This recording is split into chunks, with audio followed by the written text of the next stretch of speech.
This is the continual evolution of the East Coast beat. My phone says that Saturday it will begin a heat wave, and it's scheduled that it'll be 99 degrees as a high, and I think the low might be in the 70s, and then that's for a couple of days at least. Last time I checked, so uh, bought a shirt, bought two shirts. I bought some sweats.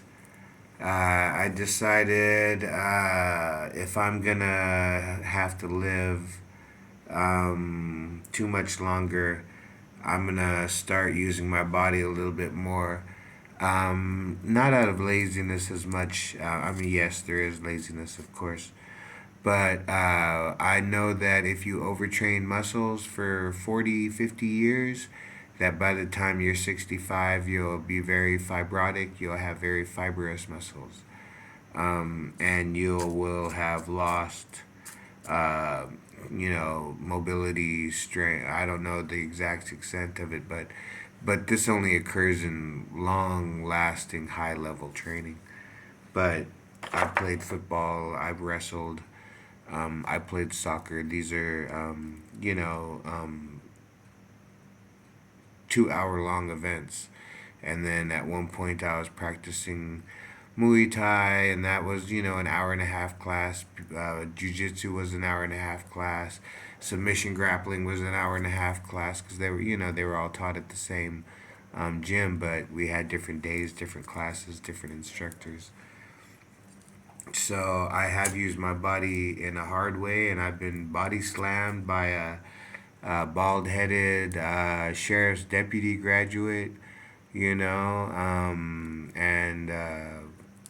while we were rolling, and then I was like, that's cool, you know what I'm saying? So I started to go for a shoulder lock, and he just asked me if I was okay, so I just let it go, you know.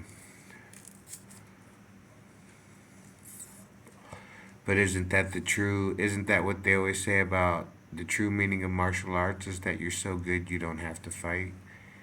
He asked me how I was, so I stopped trying to go for the shoulder lock, you know what I'm saying?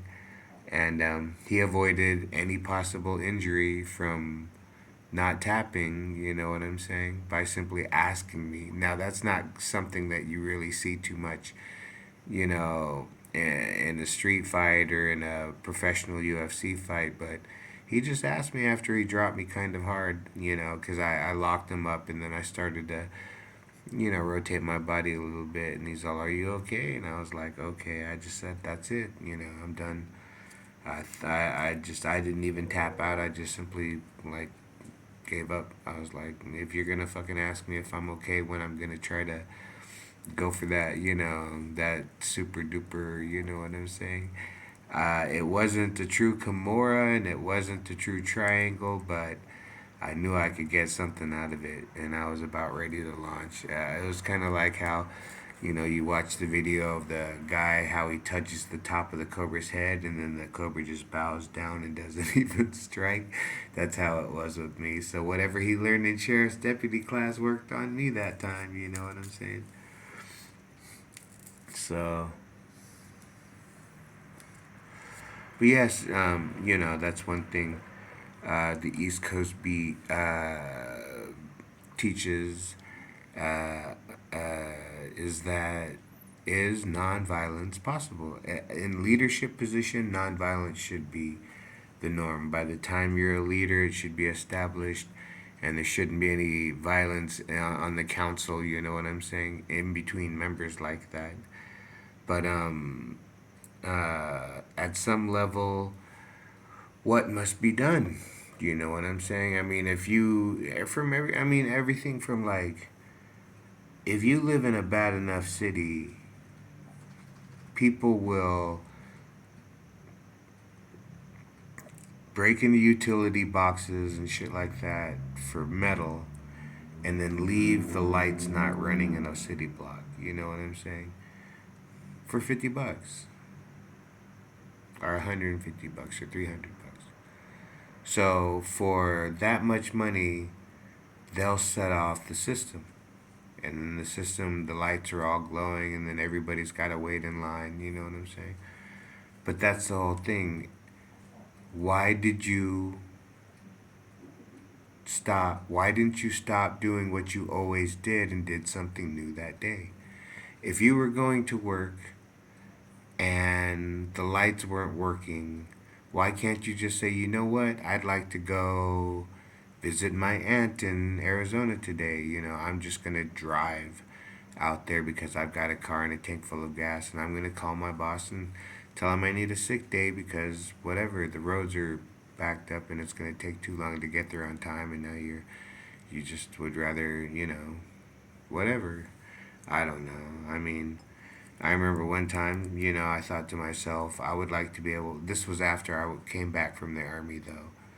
I remember I was driving down a road and I was going to my welding class, and the sun was breaking through the clouds, and it was a cold day, but I knew that the sun's rays would warm me up, and I really wanted to go to the mountains that day, but I didn't. I went to class because that that day I decided to go to class. But at 50, I sit looking at the mountains every day. All I need is a friend with a ride, and for me not to, spend $20 on a couple of T-shirts. I could give them enough gas to take me up to the mountains. For a Coca-Cola at the McDonald's up in a Big Barrel Arrowhead. You know what I'm saying? I mean, it worked when I was 15. That was great. I remember I had a friend and he had a girlfriend and she was old enough to drive, and we would drive up to Big Bear, which was the more hunting fishing village between the two, Big Bear and Arrowhead. Big Bear's more. That's where some boxers train. That's where some UFC fighters train.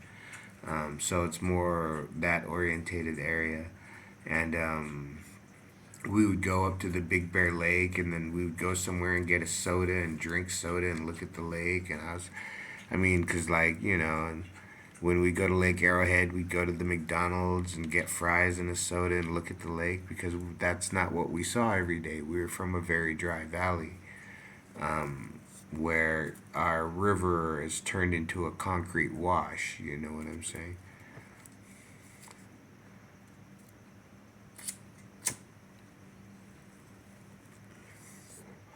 So, I always found those days very special to just go up to the mountains and look at the water and see the ducks and maybe catch a fish, coming up for a piece of French fry that you threw in.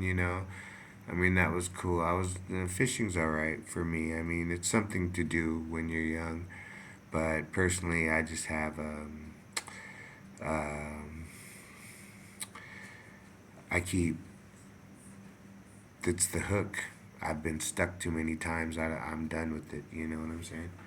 So but yeah, like I said, summertime's coming up. 99 degrees.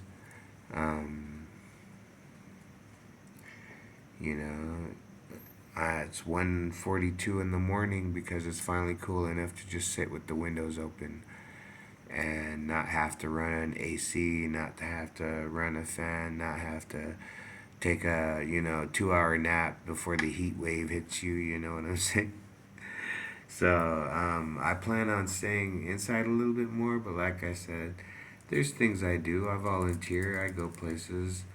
I like to meet strangers and fun in new exotic places and talk about Bob Marley and art and how much of a future is there. You know what I'm saying? I mean, as I've said, I don't turn the page with the pen. I don't write the truth. I don't claim to create any of this. I witness it. I used to spend nights writing about it, but that time is gone. My hands,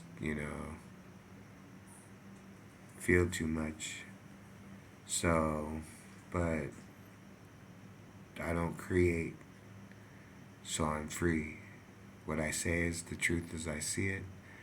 The truth is people have told it to me. The truth is I can imagine it to be. What else can be said? The East Coast Beat.